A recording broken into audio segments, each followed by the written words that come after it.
There is finally a YouTube tag for Whovians. I was made aware of it through Charlie McDonnell, but it came from Luke Spillane, and now I'm going to get the questions up and I'm going to answer them. Who is my favourite Doctor? See, I know that the actual answer is that I like them all just the same, and that is the actual answer. If you were to ask me who my favourite Doctor is, despite the fact that I don't actually have a favourite, just for the purpose of the question, I'm going to say William Hartnell. And the reason for that is because over the years, as the show has gone on, we've learnt more about the character, and that's not necessarily a bad thing, because the Time Lords are actually a more interesting race than most people think. Regeneration is a very interesting concept, and Gallifrey is a very interesting planet. He is a very interesting character, but he was even more interesting back at the beginning, when we didn't know anything about him. What we really learn about the First Doctor is that he is a traveller through time and space, that he is from another world, that he is not from around here, he is not from this time or this planet, and that he is either running away from something or trying to find something. And we don't really know what he's up to, if he's good or if he's bad. He doesn't really have any motivation. He's very internalised and self-centric. And I think as the show's gone on, we've lost a lot of that. People have kept adding on to the mythology, which is fine, because he has stayed essentially the same. They have all remained as the First Doctor was. When you strip back everything, if you take off all the layers, then eventually you will find a William Hartnell at the centre of it all. It's a bit like a Russian doll. If you keep taking one out of the other, then the smallest one, right in the core of it, it's the First Doctor. And that's why William Hartnell is the best Doctor. My favourite Doctor Who story. Very interesting, because there are so many, and a lot of them are good, and a lot of them are bad. Really, my favourite one would be the one that I feel defines everything I love about the show. And I'm tempted to say The Day of the Doctor. Are we talking just TV here? Because I assume, for the purpose of the thing that we are, I think I'm going to say The Day of the Doctor, because it is so well technically produced as well, that a lot of it isn't literal. There are things that a character will say something and then we'll cut back to something which visually represents what they're saying that they are the same person, and then the big white void where certain characters are standing in a way that expresses themselves, things like that. It's very experimental, but I think technically it was the most watchable. I think it was very cinematic, very much like a movie. Our favourite companion is a much easier question, because my favourite companion, I don't even have to think about this, it's James McCrimmon, Fraser Hines, Jamie. The thing about Jamie is that he came into the show in Patrick Troughton's second story, and he stayed in the show until Patrick Troughton's final story. So there's only one Patrick Troughton story without him in it. With their relationship, it's a bromance. It's the only time, other than Captain Jack, that the show has had a real bromance to it. That you get the second Doctor, who is very intellectual. He's got a lot going on up here, and he knows how to fight people intellectually and mentally, whereas Jamie is this Scottish warrior who isn't afraid to fight people, and he's quite tough and strong, but somehow you just put them together and it works. It works so well. It's almost like a buddy cop movie. None of them are afraid to be in touch with their emotions, but at the same time they will protect each other to their own death, and it's absolutely amazing. There's never been another companion like that. But that's because most of them are female, and that most of them tend to have some sort of romantic connection with the Doctor, which isn't the way I would do it. But with Jamie, it's just the two best friends in the whole of time and space, just travelling together. And that's why the War Games is such a heartbreaking story. It really is. No one appreciates Jamie, although I did once meet Fraser Hines at Comic-Con, and we talked about how in Doctor Who magazine's first 50 years poll, he was the highest rated companion that was male. So that says something. He's the one I would want to travel with, more than any of the other ones. Now this question is fact-based. There can only be a Doctor Who story that was the first one I watched, and that one is The Tomb of the Cybermen. When I began to develop an interest in... Have I got it here? Yes, I have. Wait there. Wait there a sec. I remember I began to get an interest in what this was on the mantelpiece, and you press it and it goes... Seek, locate, annihilate, among other things. And I became interested in what this was. Now, the Dalek Invasion of Earth is the second story that I ever watched. Because that was what had the Daleks in it. But when I became interested in the TV show that this was from, the first Doctor Who story I saw, as I previously stated in videos, was The Tomb of the Cybermen. Now the thing is, I didn't know what the Cybermen were because I wasn't familiar with the show, but they are such an important part of its mythology. And the Tomb of the Cybermen, it's got the second Doctor and Jamie in it. Again, there's that relationship there. I was in it for the characters from the very beginning, but then the Cybermen themselves are built up to as this sort of lost civilization. I've always been interested in things like history, ancient cultures, and you learn that the Cybermen were this once great race, now they've all died out, and now this is their city, and then there are not paintings, but there are symbols of them on the walls, and then they do such a good job of building up to the return of the Cybermen. And the Cybermen themselves are just unlike anything I'd ever seen before, with their weird sort of grating voices. That's what made it watchable for me when the Cybermen came into it. And whenever I watch The Doom of the Cybermen, I'm just immediately taken back to the first time I saw Doctor Who. And it remains one of my favourites to this day. I'm told that it's also Matt Smith's first one that he saw, which would make a lot of sense when you think about it. I'm going to start with my favourite era, which was the William Hartnell era, mainly because that's got the first Doctor in it, but also because of the format of the show. Thought it was much more serialised. I mean, most of the classic series is serialised, but the William Hartnell era was the most serialised. On average, they tended to have the longest stories, things like 6-parters, the Dalek Master Plan 12-parter, which is, in my opinion, maybe the best example of serialised science fiction that there is. It's the story that I hope to replicate when I'm head writer, but also because of the way that each week it would alternate between something historical and then something scientific, so that you would learn something about history, then you would learn something about science. Because you had a science teacher, that made sense to the format of the show. Now, the companions are more relatable, but they don't feel relevant to what the show is about. Whereas the two main companions that you had, not including Susan, were part of the remit of the show and what they were trying to do for the audience.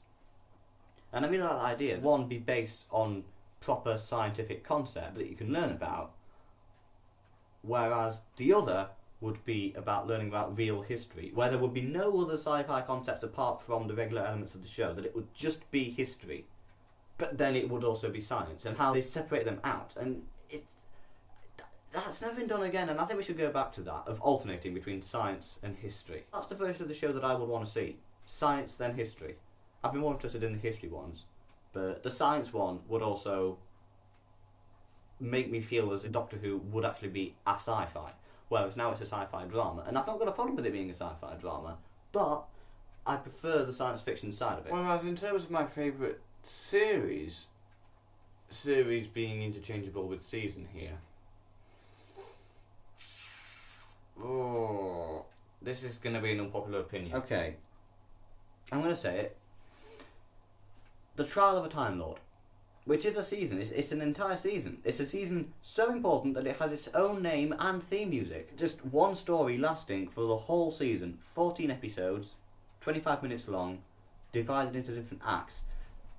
Not necessarily executed in the way that I would have executed it. I would have separated out the trial part of it with the story, because I'd have had the parts that occur before it actually occur before it. And then I'd have had the trial come into it, where we then talk about what we just saw, and then we have the conclusion done much more to the way Robert Holmes would have done it. I'm not going to go into the history of the season because it's actually not as interesting as I would like to think that it is, but they had a lot of problems toward the end of production, behind the scenes, with the writers and the decisions that were made, and it's not the way that I would have done it. But then I don't think it turned out how anybody really wanted it to be done. But I think because you've got the trial and they start with flashbacks, and then they start with the adventure that he was just involved with, and then they start with what's going to happen in the future. I'd have had the one occurring before it actually occur before it. Then we have the adventure directly before the trial, which would lead into the trial where we talk about what happened before that. Then we would have had the things in the future not necessarily occur. I think we should have just gone straight into the conclusion. In fact, I think from the end of episode 8, I would have completely done it differently.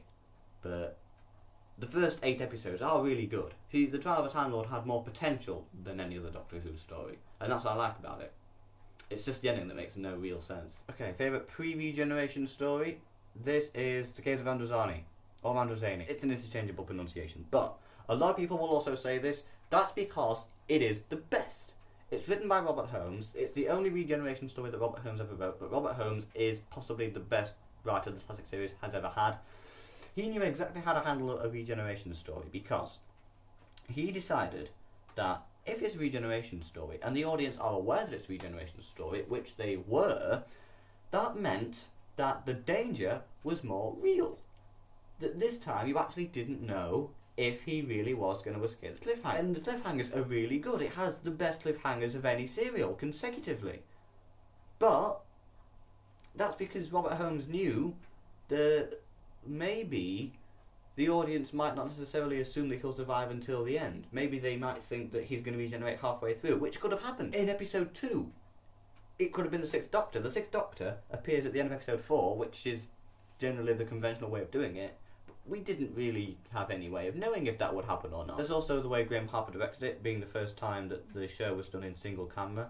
It was mostly multi-camera, but from the beginning you can see that there is something visibly better about this classic series story. I mean, the show is better produced today, technically, but this was a much better story because all the danger was as real as it could get.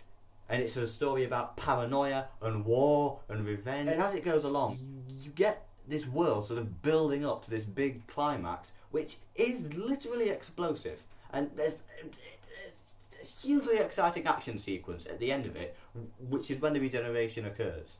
In fact, most of episode 4 is a continuous action sequence. As soon as he crash lands, it's just him running across the desert. There are guns, and there's lots of explosions, and he's doing it all to save Perry. Ultimately, at the end, he sacrifices himself to save Perry, which is even more important, given that they had only just met in the previous story. There are some spin-off media that gives them adventures between that, which I'm fine with, but I'm glad the TV series didn't, because it's her first trip into TARDIS. He dies to save her. And I think that's wonderful, really.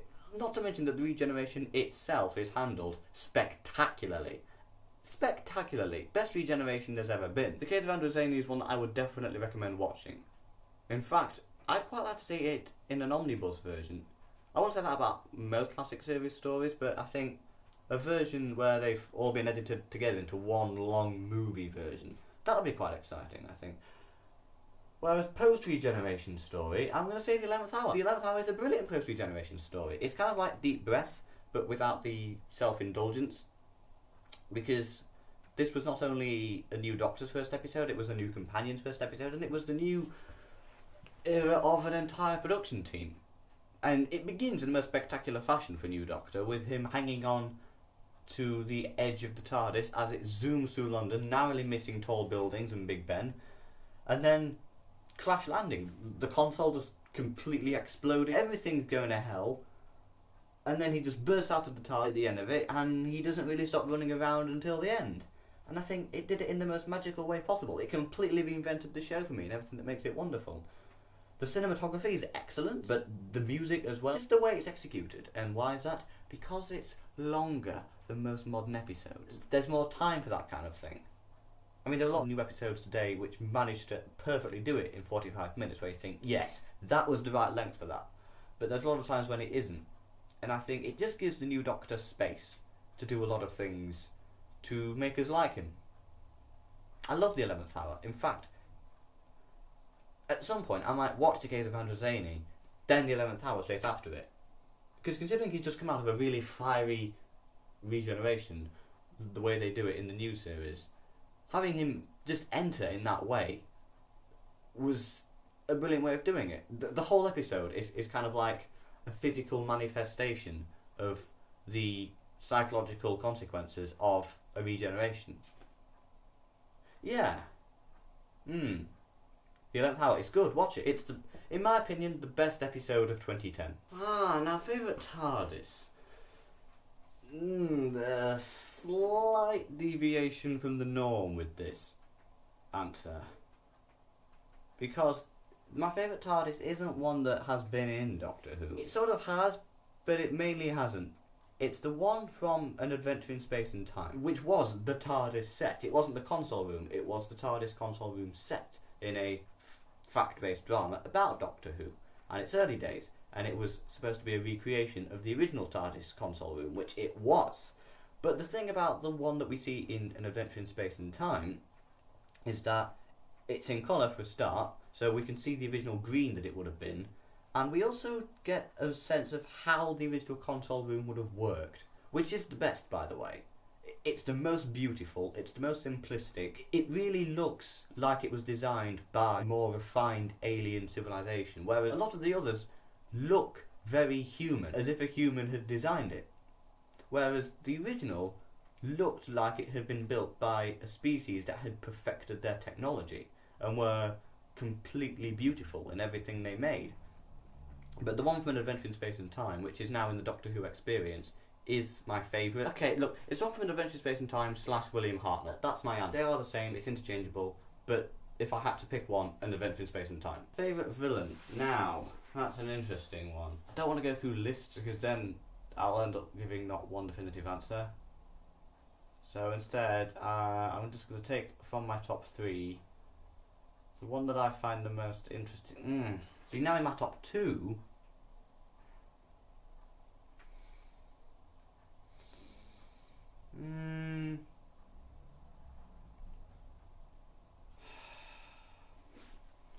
I think see,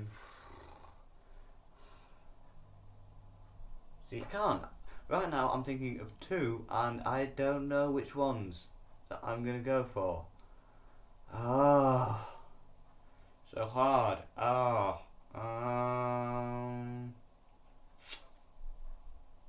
I'm gonna say it. The Celestial Toymaker. Mainly because he was the one out of him and the other one I was thinking of to face the First Doctor. The other one didn't. But this one did. But not only that, he is a villain completely unlike anybody else. That he is just this sort of man-child.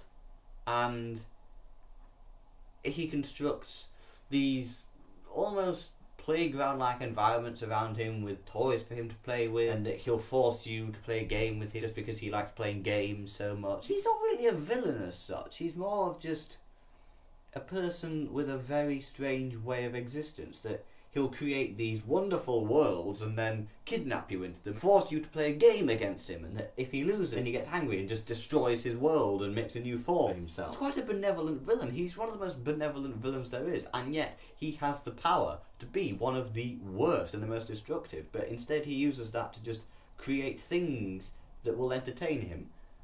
It's just when he starts forcing you to play them, because they are quite sadistic. It's a bit like Saw in a way. If I were ever to do the Celestial Toymaker as a writer, I do him as quite immature, but very, very sinister. Basically Moriarty, except he'd have a more interesting motivation, rather than just being evil, rather than just being bored. He would understand that he's completely alone. Which he does understand, I think. So there's that. A very interesting character. He's a more interesting character than he is an interesting villain, and I think that's what all interesting villains should be. In terms of favourite monster, there is only one answer to this. It is the Daleks, because they have the potential to be the most interesting. Right now, I don't think they are the most interesting, but they do have the potential to be, given that as a format, as a concept, they are a one-man tank cum life support system for the mutated remains of a nuclear war survivor, which is both terrifying and interesting. That a one-man tank made from what looks like ordinary household objects and yet is capable of completely destroying. I mean, right now they're doing Dalek episodes just for the sake of doing Dalek episodes, and that annoys me quite a lot. But when they're at their best, when they're at their most interesting, they're at their most effective. That's why things like Genesis of the Daleks, the Dalek invasion of Earth, Remembrance of the Daleks, that's why they work so well. Because they realise, what are the Daleks? Let's do a story about that thing that they are, rather than just having a story in it where they are the baddies. Let's not do a story and have them because we need a villain. Let's do a story about them, and because we feel that we can actually add something to them. Their best episode is The Day of the Doctor, because that's when we see them being at their most powerful and their most destructive. That's when we see them almost committing absolute genocide, and they almost actually managed to do it. Right now, they are a bit too colourful. Even the gold ones are a bit too colourful, because why would you make yourself gold if you're supposed to be a tank? What's the point in that? Really, they should just be really cold and boring metal. They should look like war machines, whereas right now they look like limos a bit. That's a very interesting way of putting it, but it's true. Anyone can do this if they want to. I don't really have enough active subscribers that are Doctor Who fans, so instead I'm just going to say that if you want to do this, you can. And that's all I really have to say about the Doctor Who tag. I hope there's another one. Hello, for today's video I have come up with the Doctor Who tag. So I've written down a series of questions which I'm going to answer about my favourites from Doctor Who. Here goes my attempt at the Doctor Who tag. Who is your favourite Doctor? The one question I have never been able to answer properly. Growing up, I watched a lot of Peter Davison, the Fifth Doctor. He was my favourite Doctor for a long time. Then I went into the black and white series, and Troughton for me was also my favourite Doctor for a long time. But then it did kind of slip into Matt Smith around the time when I was lucky enough to go behind the scenes of Doctor Who and meet him and find out that he'd watched some of my videos, and I gave him a badger puppet and he named the puppet after me, so I do have this undeniable bias towards him because of all of that stuff. But now I'm actually really digging Peter Capaldi. Like, I find his whole, like, angry old Scottish Doctor thing to be really refreshing, so I don't know that I can pick. So I'm actually going to refuse to answer this question.